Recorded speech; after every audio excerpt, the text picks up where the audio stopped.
Saying that I was content with my husband Nick would be an immense understatement. I had married the love of my life, and even my mother-in-law, who lived with us, was wonderful. Despite Nick's busy schedule as a manager, he always made time for me, and my relationship with my mother-in-law was smooth. One day, while discussing inheritance matters with my mother-in-law, I mentioned that I had received my parents' shares, which amounted to a significant sum. Her reaction was unexpected. She grew silent and questioned why I wanted it so early. I explained it was Nick's wish for me to have it now. This revelation seemed to disturb her, and she suggested I review our prenuptial agreement. Confused, I confronted Nick, who tried to brush off the situation. However, when I pressed him further, his demeanor shifted, and I sensed a hint of panic in his voice. Determined to unravel the truth, I sought an explanation from my mother-in-law.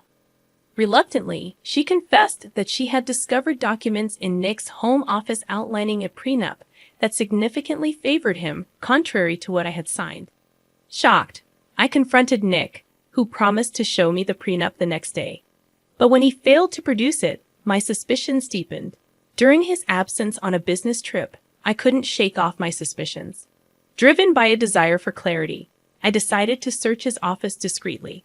After days of searching, I finally found our prenuptial agreement hidden away, raising more questions than answers. Rage coursed through me as I pored over the document. According to this new version of our prenup, most of my properties would be his in the event of a divorce. I was utterly incredulous.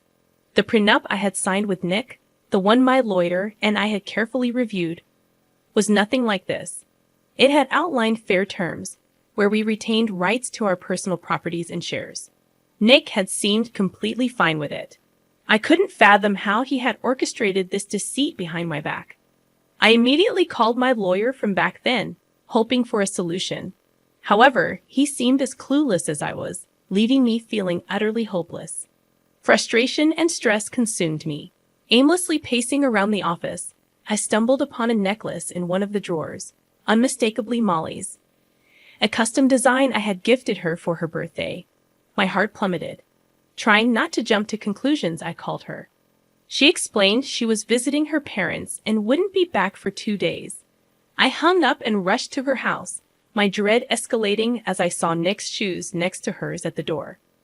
Inside, I confronted Molly, my voice laced with fury, demanding Nick to reveal himself.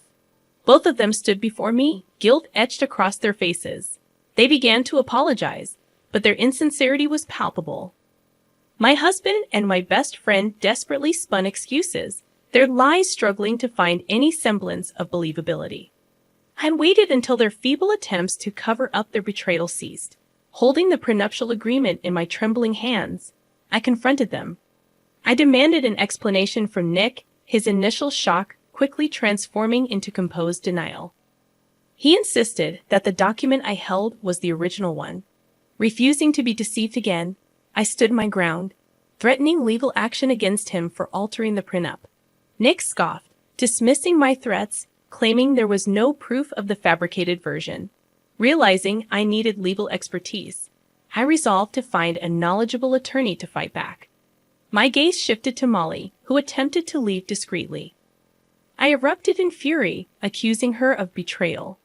In a moment of satisfaction, I slapped Nick hard. But he retaliated, blaming me for his deceitful plans. He asserted he intended to divorce me while preserving my feelings by keeping everything else intact. His manipulative words twisted the truth, making me question my own judgment. The betrayal cut deep. These were two of the people I trusted most, and their collusion left me feeling nauseous. As I processed the shock, Molly's son's cries echoed from another room. Dread consumed me as I confronted Molly, asking if Nick was the baby's father. Neither of them could meet my eyes, confirming my worst fears. A year ago, when Molly announced her pregnancy, I had supported her unconditionally. Nick had been there for her too, seemingly out of kindness. Now the pieces fell into place, revealing a devastating truth. Returning home, uncontrollable tears welled up. I found solace in the embrace of my mother-in-law, who stood by me as I poured out my heart. Sharing the entire ordeal with her, I realized the depth of the betrayal. I contemplated whether delving into the prenup had been worth it. Unearthing this web of deceit had shattered my world, leaving me questioning everything. I find myself utterly lost, unsure of how to proceed or whom to trust. It has become incredibly difficult to place my faith in people. I am immensely thankful for the suggestions and advice many of you have given me. Nick didn't return home for an entire week, and truthfully, it was probably for the best. Both my mother-in-law and I were prepared to kick him out if he did. Every day, I grew more restless, haunted by thoughts of the prenuptial agreement. Taking your advice to heart, I reached out to a lawyer who happened to be Molly's ex and one of the most promising up-and-coming attorneys I knew.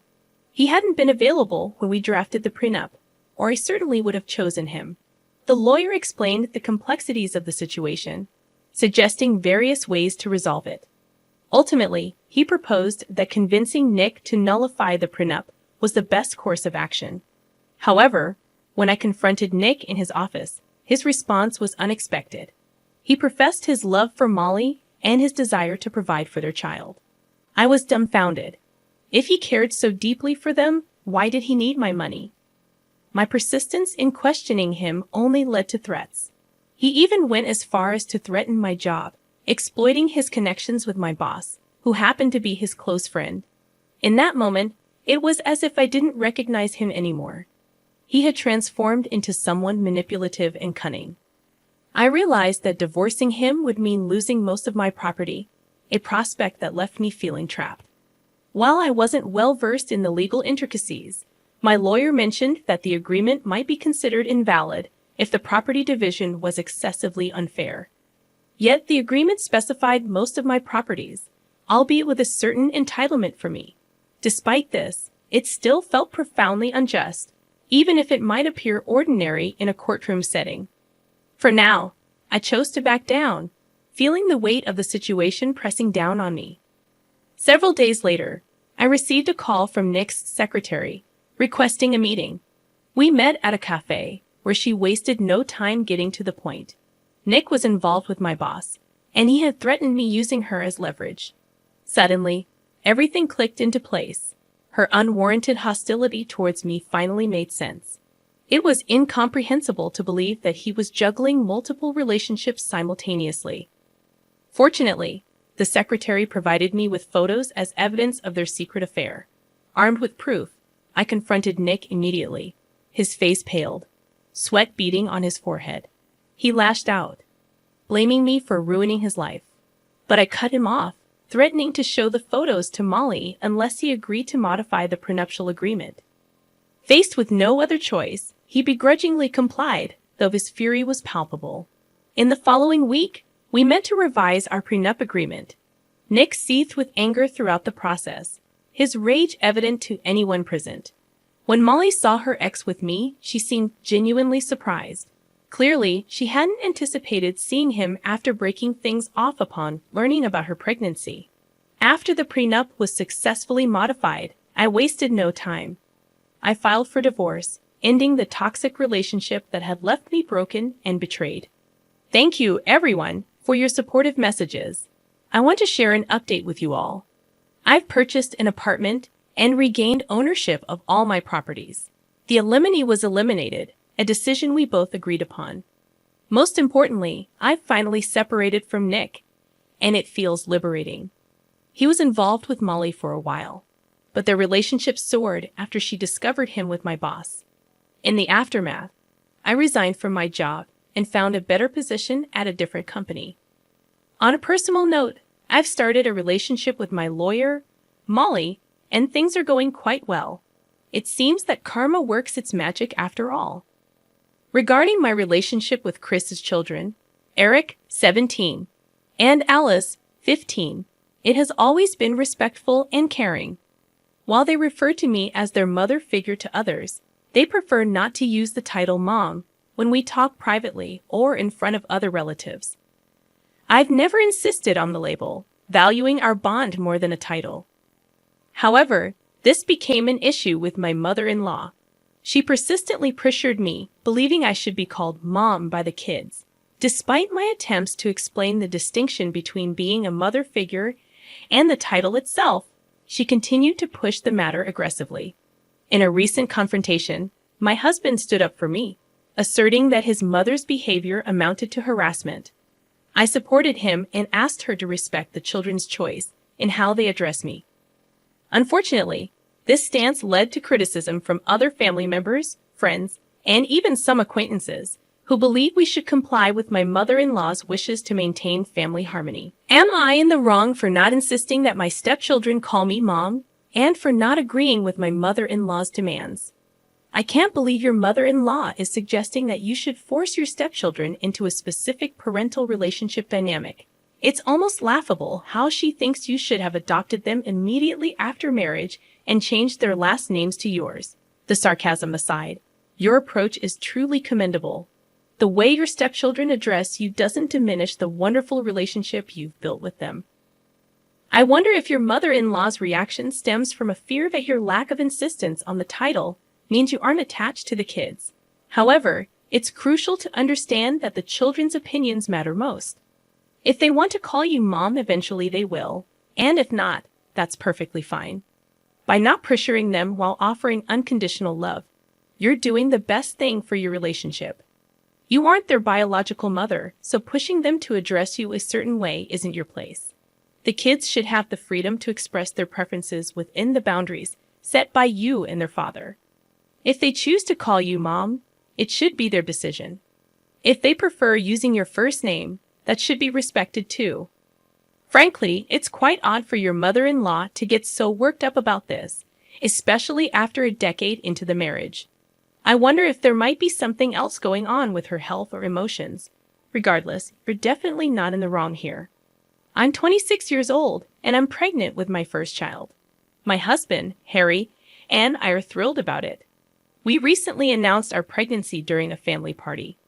Most people were excited for us, except for my sister-in-law, Jonah. She's 34 years old and happens to be best friends with my husband's ex-wife, Elisa. Elisa and Harry had a short-lived marriage in their early 20s, and it ended due to her infidelity. I met Harry almost 3 years after his divorce, and we hit it off instantly. We're now happily married and expecting our first child. However, Jonah believes that I somehow stole her brother away from Elisa, and that Harry still has feelings for his ex. Jonah frequently brings up Elisa in conversations with me, usually when Harry isn't around. While it was initially a minor annoyance, her comments escalated after I announced my pregnancy. She started suggesting that I should name our baby Elisa if it's a girl, which really bothered me. One evening, at a party celebrating Joanna and Theo's 5th wedding anniversary, she mentioned the Elisa name suggestion again. I lost my patience and publicly revealed something no one else knew. I loudly responded to Jonah, asking her if she wanted me to name my child after her high school sweetheart, Marcus, like she named her own son. Everyone at the party was shocked, including her husband Theo, who looked stunned. I felt bad about hurting him, but I couldn't tolerate Joanna anymore. Harry and I left the party immediately without waiting to see the aftermath. I felt awful afterward, especially when Harry supported me, as he felt I did the right thing. However, his mother called and criticized me for my outburst, saying that I should apologize to Joanna and claim it was a joke. I was already upset with Jonah's comments, and Harry's mother's call made things worse. I declined to apologize and told her to pay attention to what her daughter says to others instead. She also called Harry, and they argued about the situation. She insisted she wouldn't see Harry unless we apologized to Joanna and Theo. Harry is firm about not apologizing, and I feel terrible because I know how much he values his family, and now they're not speaking to him because of what I said. I might have overreacted a little, and maybe I should just apologize and get this over with before it goes any further. What if Theo leaves Jonah? Did I ruin their marriage? Should I apologize, or am I right here? I really don't know what I'm supposed to do. I don't want to see Harry upset, but I also don't think Joanna deserves my apology. Am I the a-hole here? They're getting a divorce now. Apparently, since I refused to back down from what I said, Joanna had to come clean about what had happened, as Theo wouldn't drop it. Harry's mother called us to let us know that this was all our fault and that we had ruined Joanna's life. I'm not sure how it's my fault, since I was not the one who named her son after her high school ex. But sure, whatever.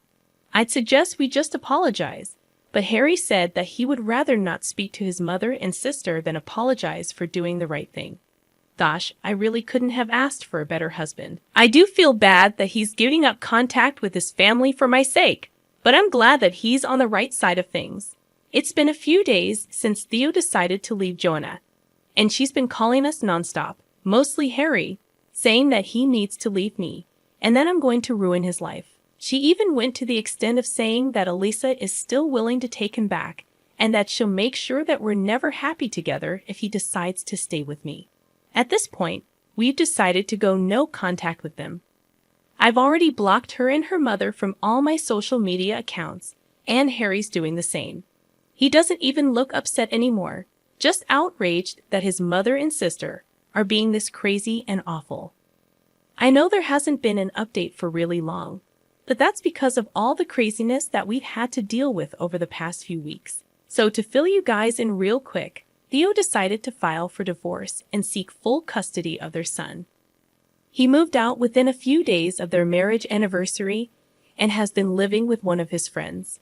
We've managed to keep in touch, and I even apologized to him for whatever happened. But he ended up thanking me for bringing up the truth.